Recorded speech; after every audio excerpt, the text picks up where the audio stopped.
Welcome to the Finances, Money Matters, the podcast where we talk about all things related to finance and investment.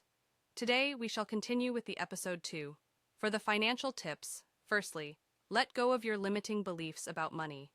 Many people have negative or limiting beliefs about money, such as, money is the root of all evil, money can't buy happiness, or I don't deserve to be rich. These beliefs can hold you back from achieving your financial goals and living your best life. To overcome them, you need to identify them, challenge them, and replace them with positive and empowering beliefs, such as, money is a tool for good, money can enhance my happiness, or I am worthy of abundance. Secondly, you need to take ownership of your money. Don't let your money control you. Instead, take charge of your money and make it work for you. This means setting a realistic budget, tracking your income and expenses, paying yourself first, saving for emergencies, and investing for the future. By taking ownership of your money, you can avoid debt, build wealth, and achieve financial freedom.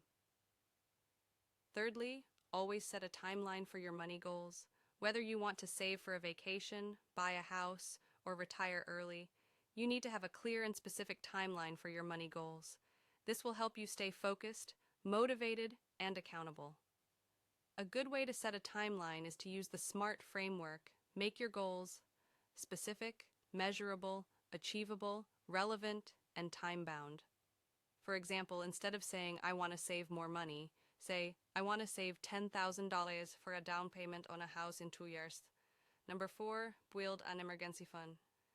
An emergency fund is a stash of money that you can use to cover unexpected expenses, such as medical bills, car repairs, or job loss.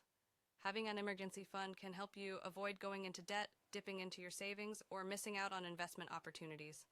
Ideally, you should have at least 3 to 6 months worth of living expenses in your emergency fund, but you can start with a smaller amount and gradually build it up. We shall continue on the next episode.